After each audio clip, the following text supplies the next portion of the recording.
Hello and most welcome to 1864 of the Age series.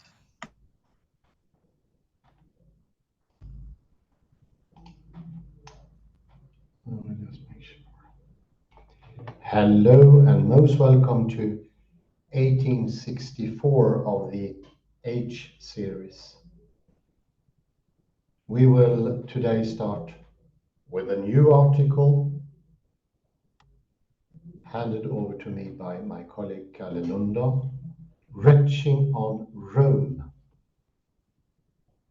Vomitous, Loathing and Visceral Disgust in Affect Theory and the Apocalypse of John. Am I audible there? Hello. Yes. Yes, I am. Thank you. We can begin with the abstract. The Apocalypse of John is an affect-intensive text.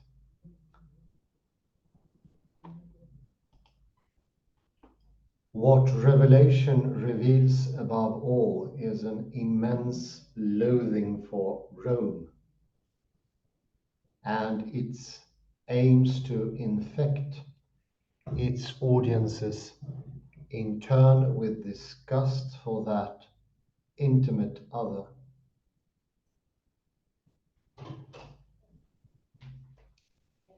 Impelled by Sarah Ahmed's work on the cultural politics of emotion,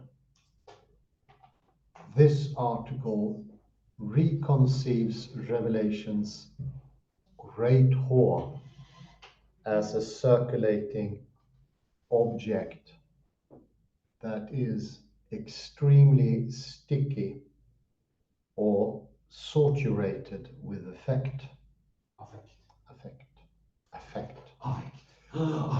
It explores how Revelation's affective economy works by sticking figures of hate together like Jezebel, the whore, and the beast. It argues that Revelation's impossible project is the vomitous ejection of a loathsome alien entity, Rome as Jezebel, that has somehow gotten inside, but in whose monstrous body one is also somehow contained. It explains why the expulsion or annihilation of the intolerable other is contradictorily combined with its incorporation or ingestion. The devouring of the whore, the ghastly great supper of God. Nummy, nummy, it's disgusting. It's ghastly. It also ponders why nauseous food taken into the body figures that fear the fear of contamination in this book, and why the intimately encroaching empire is figured in intensely sexualized terms. The intolerable cultural closeness of Rome requires representation in ways that evoke intimate contact felt on the surface of the skin. Intimate.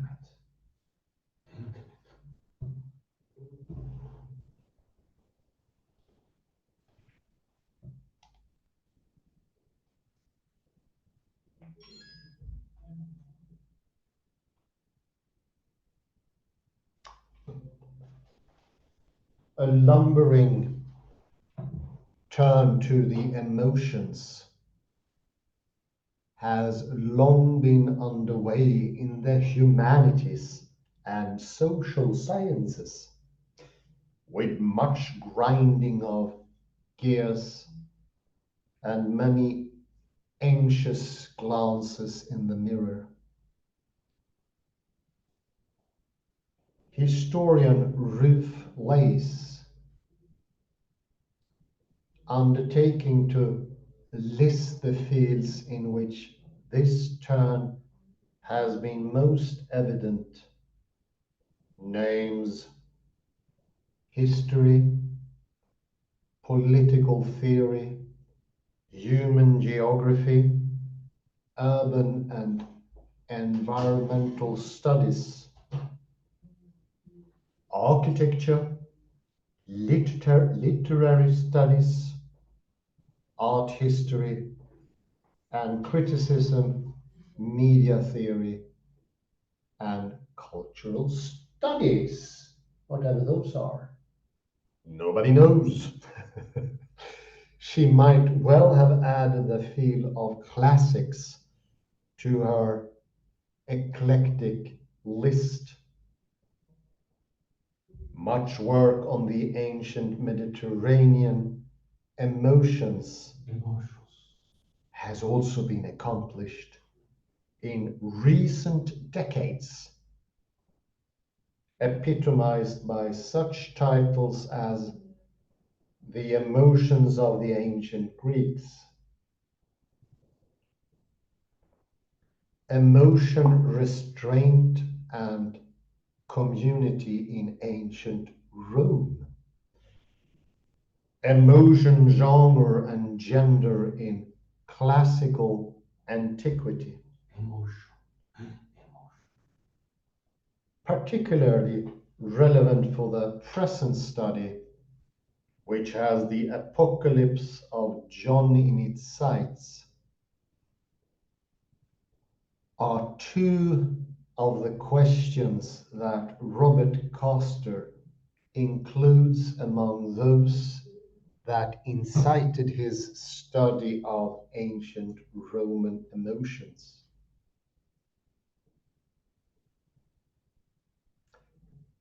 How do various Roman forms of fear, dismay, indignation, revulsion, support or constrain different sorts of ethically significant behavior?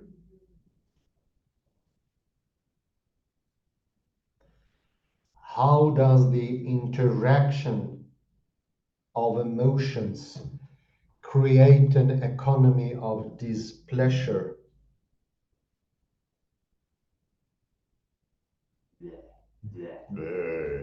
A system that causes negative feelings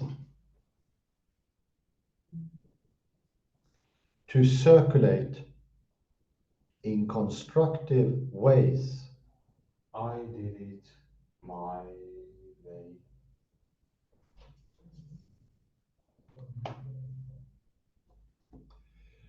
What might such questions yield if brought to bear on that most un-Roman of Roman books, the Book of Revelation? How does revulsion, indignation, and other associated emotions, above all disgust, combine in Revelation to move its audience toward ethically significant or ethically problematic behavior?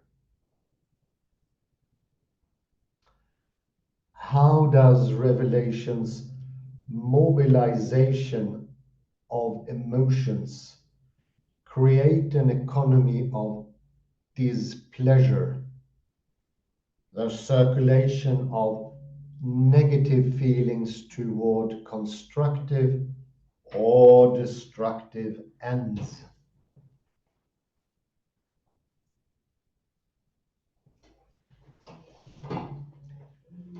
The present study will draw on that heterogeneous body of work termed affect theory to tackle these and other such questions. Intense effects. Affects. Where to begin? Perhaps with the admittedly crude recognition that there is something of the ancient, or at least the pre-modern, in affect theory's construal of emotion.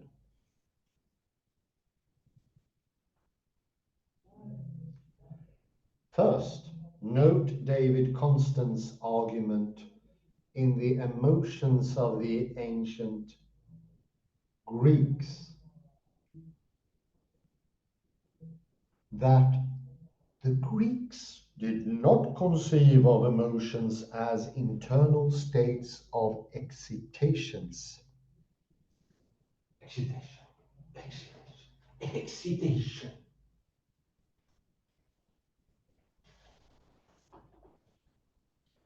Instead, rather, the emotions are elicited by our interpretation of the words, acts, and intentions of others.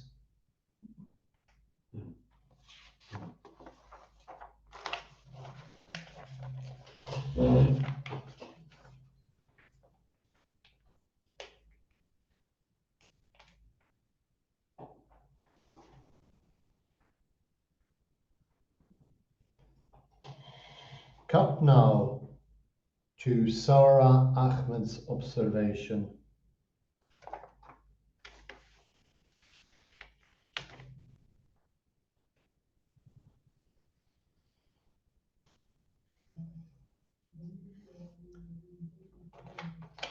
In the culture politics of emotion,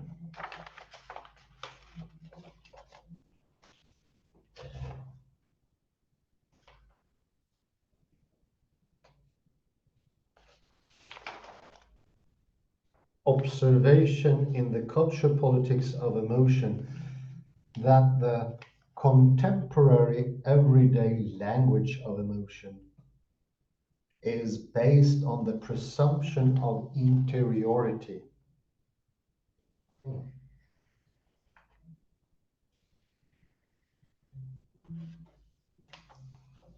I feel deeply, as does every emotionally adjusted person in my world, and that emotional depth is contained inside of me until I express it or put it into words.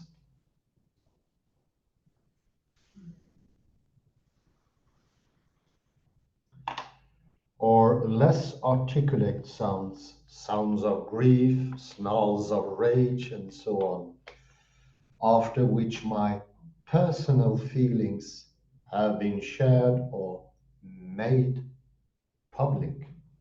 Made public.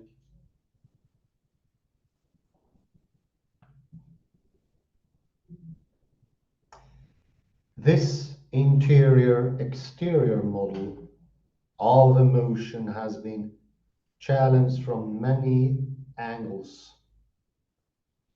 One such challenge, not surprisingly, is bound up with philosophical critiques of the Cartesian legacy. Legacy. Descartes. Boo. Here seen as entailing the cultural construction of modern inward turn individual and the concomitant privileging of interiority over exteriority in the conceptualization of human subjectivity.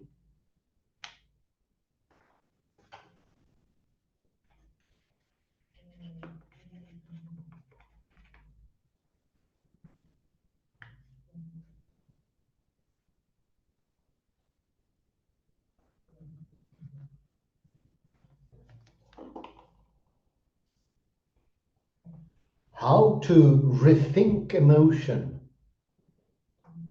in post-Cartesian register.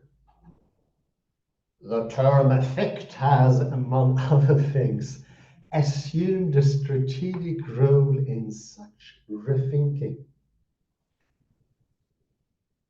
For Gilles Deleuze and Félix Guattari, whose thousand plateaus is now retrospectively seen as one of the primary headwaters of affect theory.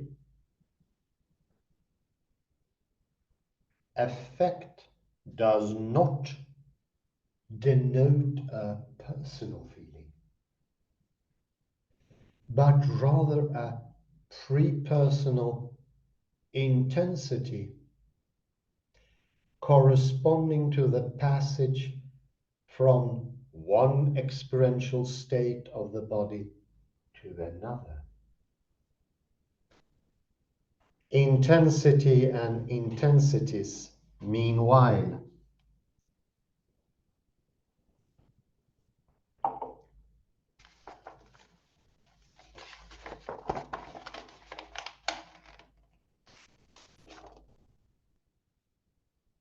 are Deleuzian and Deleuze-Guattarian, shorthand for the incessant sensory bombardment of bodily existence. Something with the both. Mm. The both. To the relations composing, decomposing, or modifying an individual, there correspond intensities that affect it. Are Deleuzian and Deleuze-Guattarian, shorthand for the incessant sensory bombardment of bodily existence, visual, oral, tactile, olfactory, kinetic, rhythmic, chaotic, prior to its processing by language, cognition, reason, or spatiotemporal organization.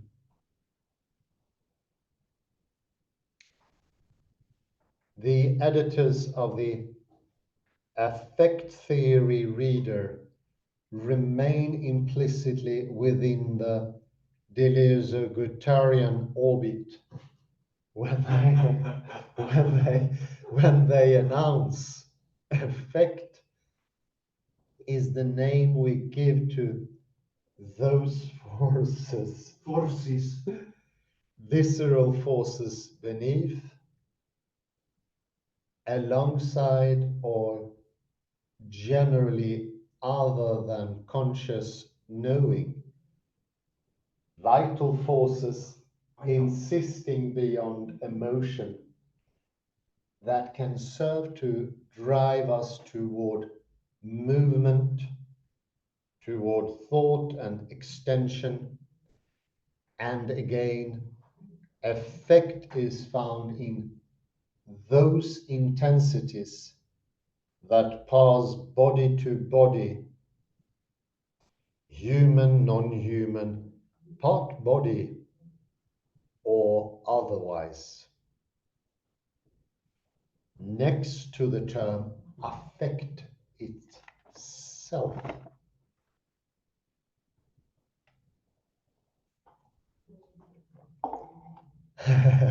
The exacerbation of colleagues who never want to hear the word affect again. Affect.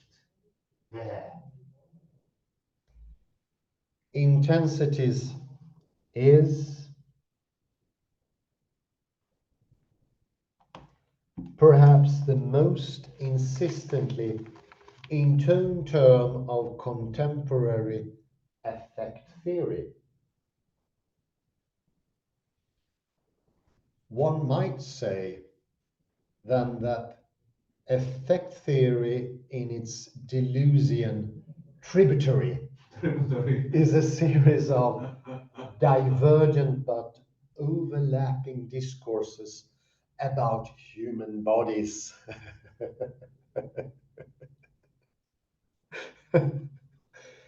We each go through so many bodies in each other, and bodiliness. The body is the heady version of affect theory, is ambiguously bounded because invariably excessive. Excessive.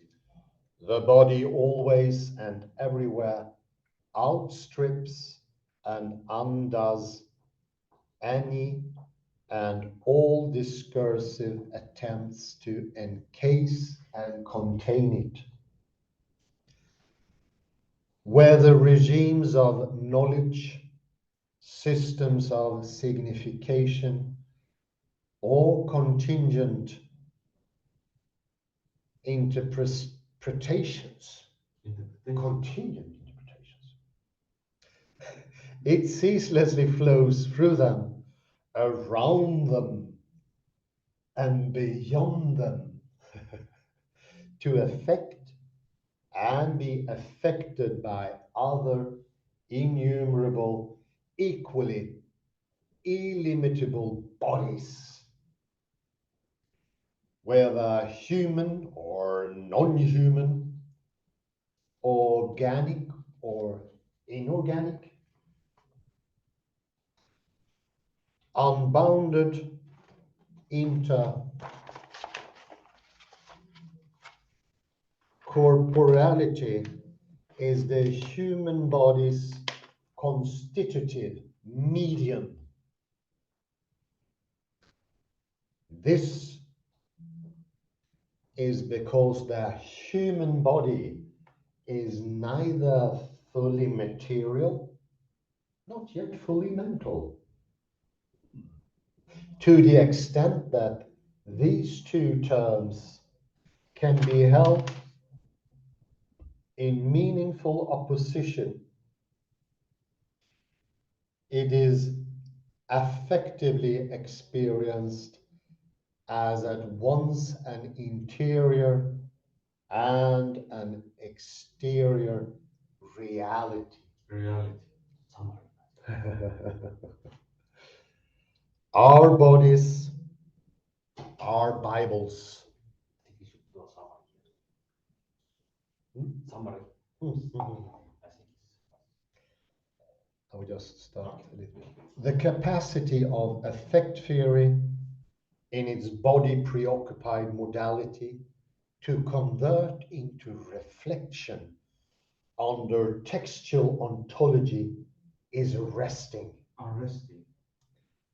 For the text too is real and material, but also incorporeal and virtual, always determinedly open to be otherwise than it ephemerally is. Oi, oi, oi. Even the it that is not ever one thing. The biblical text, for instance, is not and never can be a general text, but is always instead a finite number of non-identical textual bodies. Där satt den. Even if my NRSV, whatever that could be, seem indistinguishable, it is indistinguishable from every other NRSV Bible translation. in the pile when I originally purchased it. Its material individuality, no, never mind. Its material individuality is now transparently apparent in its battered blue cardboard binding, held together with layers of tape. Its once glittering gilt title, Holy Bible, now threatening to fade altogether out of existence, as though terminally dispirited by the unholy uses to which the book has repeatedly been put. Its grubby, dog-eared pages scored with innumerable scribbles, many now illegible even to me. A parallel tale could be told of my still more decrepit UBS, UBS, Greek New Testament, purchased at the same Dublin bookshop on February 4th, 1980, on Ireland, and hence embarrassingly several editions out of date, irreplaceable because of the still greater profusion of minute scrawls that adorns its pages. Many these scribbles of sentimental value, as they present me with now long dead versions of myself, handwritten drafts with different passions and better Greek. And there is the perfect spot to end and take it in for a summary. He sure has a hand with words, this fellow. Very good, Kalle Lundahl. He's not an illiterate person, very far from it. I do like it.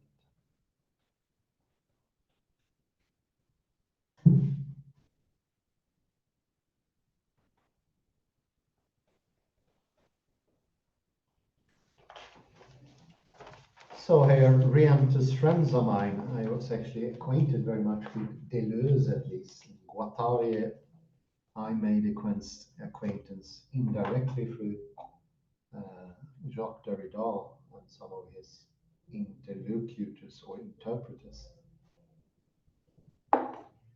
Well, it's odd that it might come up here that the Greek, as we just mentioned, I think before the recording here, that we know that the Greek and the people at around Christ, maybe 600-700 years into history, were thinking very differently. They were even using as a dominant part of their brain the right hemisphere rather than the left hemisphere. And emotions were not considered to be a part of the interiority, not something hidden in a black box inside of one's heart or soul or whatever the locus or topos might be for emotions. And let me just quote here David Constant's argument in the emotions of the ancient Greeks. Interesting. That the Greeks did not conceive of emotions as internal states of excitation. Rather, emotions are elicited by our interpretation of the words, acts, and intentions of others. So emotions is a combination of others and yourself, your acts, your reactions. Very Guattarian, Deleuze Guattarian as she called it.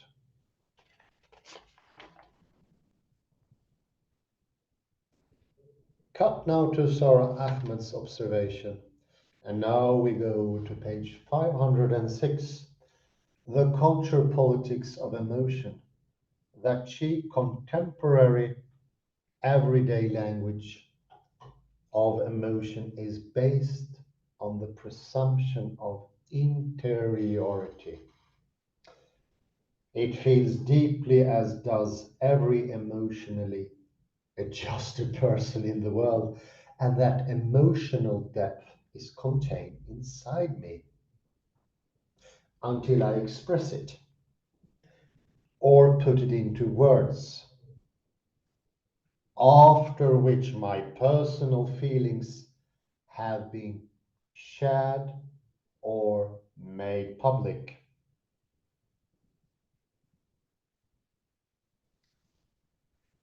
This interior-exterior model of emotion has been challenged from many angles.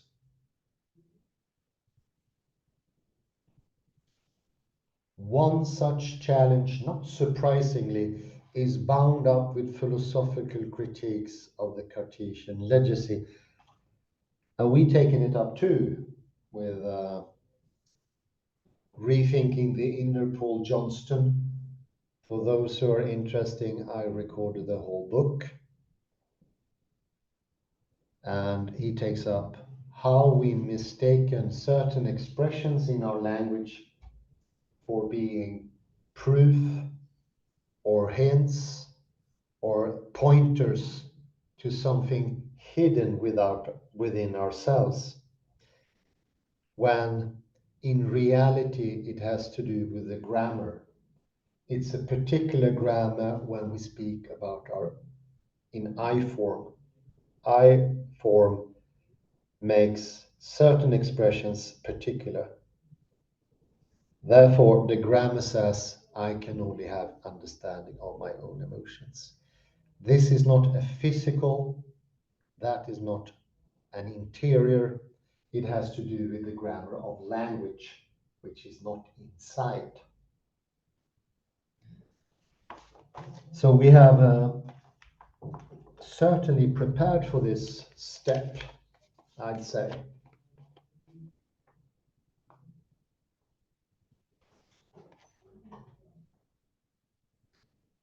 Go to page 507.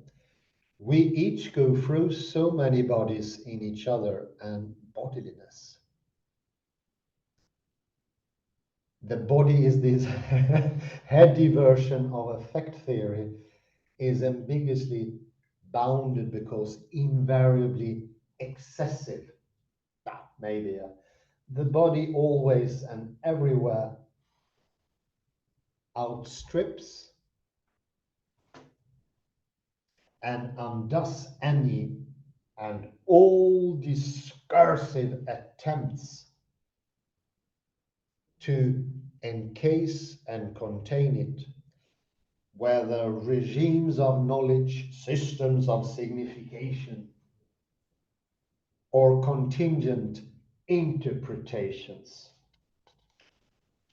So the bodies are entering into what is happening out there and bring out what we usually call completely internal and hidden, it becomes participatory. And that, I think, is the point of More's example with his Bibles. They are participatory, they are decades old. He cannot even see the gilded front side. It has become part of his doing. He's opened it, he's read it. The little scribbles are mentioned that make him interactive with the Bibles. They are no longer fresh from the shelf. They signify much things that is not covered by the book at all. It's only indicating of everything it is. Long dead versions of myself, he was right, and scribbles of Greek that wasn't that good. Oh, better Greek, he says. Apparently his Greek become worse during time. Kalle, please enter it. Come over here. Join the club. Who wrote the best-selling book Descartes' Error? Do you remember? Yes, of course. The author Damasio. And he had a dialogue with Michael Christ, I think. Some kind of. He did, yeah, correct. So the Damasio, he points out that Descartes,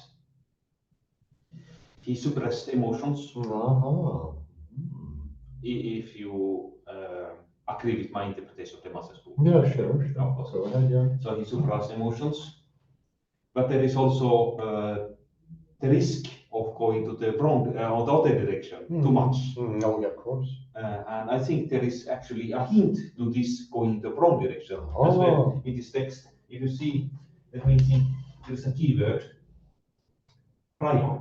Let me see, prior. This here on page 507. So I will read the sentence. Delusianen, deluso quaterian short. Yes, it was this amazing word. For the incessant sensory bombardment of bodily existence, visual, aural, tactile, olfactory, kinetic, rhythmic, chaotic,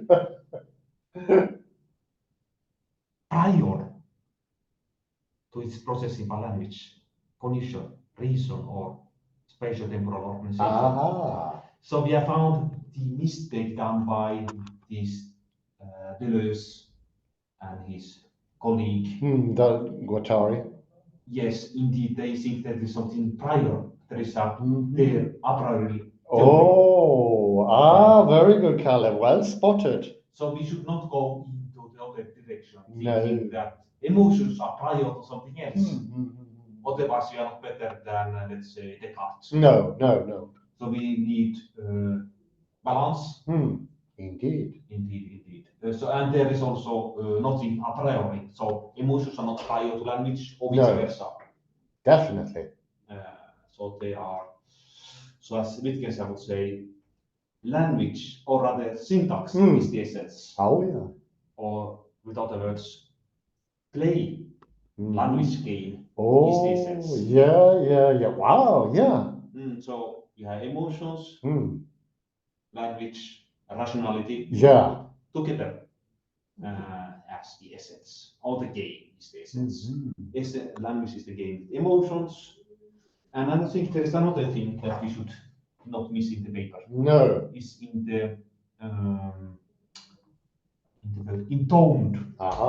Intoned. That we do remember from Life and Death by Jacques Derrida as well. Yes, that's the reason why I pick it up. Very good. Intensity is perhaps the most insistently intoned term of contemporary affect theory. He's not using tone in the sense I want to give it. No. But I think tone is actually the word that gives us the clue. Because let's say that everything is at the same time, as I would argue that because language and emotions are one and the same, because you have to always tone things. Oh yeah, Tone things. indeed, yeah. So there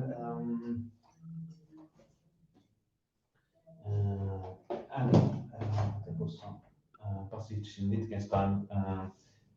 Actually, I will not find it perhaps, but there is. I don't know if I will find it.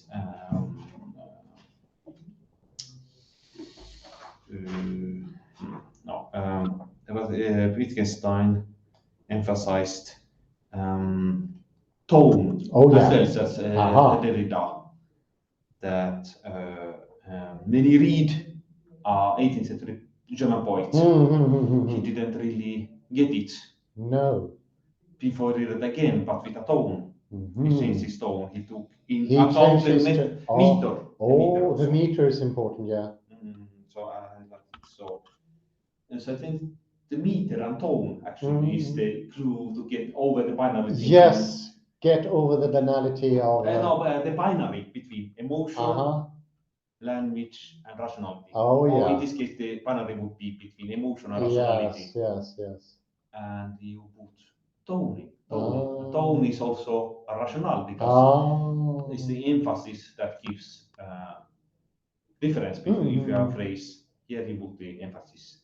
And the emphasis is the rational. We are using our intelligence to put the tone. Yes. I do see what you mean. But misheard you. I do take binarity, but I also like banality. Paul Feyerabend often mentioned that that sort of detoned is boring. Boring, repetitive, not creative. Remember Edward de Bono? Each intellectual act is a new one. It's not dependent on others. And I will actually read one of this passage. This is from Monk's biography about Wittgenstein. Oh, very good. Page 407. Yeah.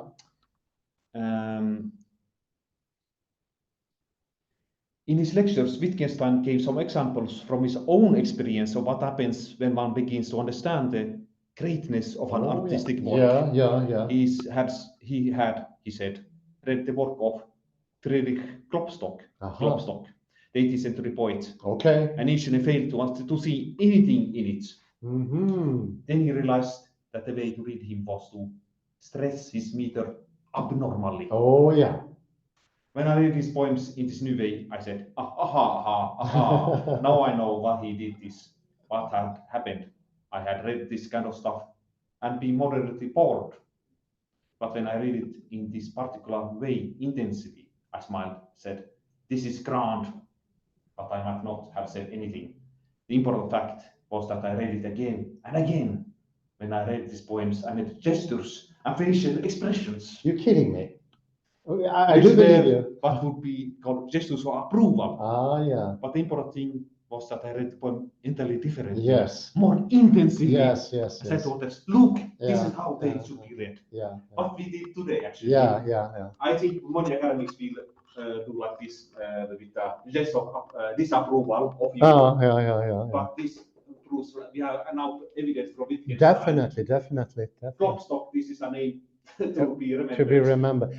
No, I felt most of the texts, sorry to say, haven't been that well written before, but he's excellent. More. And it enthusiasmed me to get this intonation, and the descriptions are very vivid. It's high class. And I was actually in the room that he described, and I could feel the Bibles.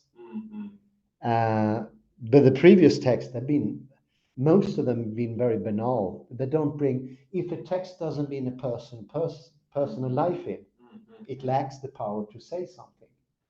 It becomes very bland. It become binary, and I would say also banal and boring. As you said now, boring. The intensity of the voice is very important. This was great. Thank you very much, Kalle. Great work as usual. Thank you very much for listening in. I hope this lecture wasn't too noisy for you. Have a very pleasant morning, day, afternoon, or night. Bye bye for now.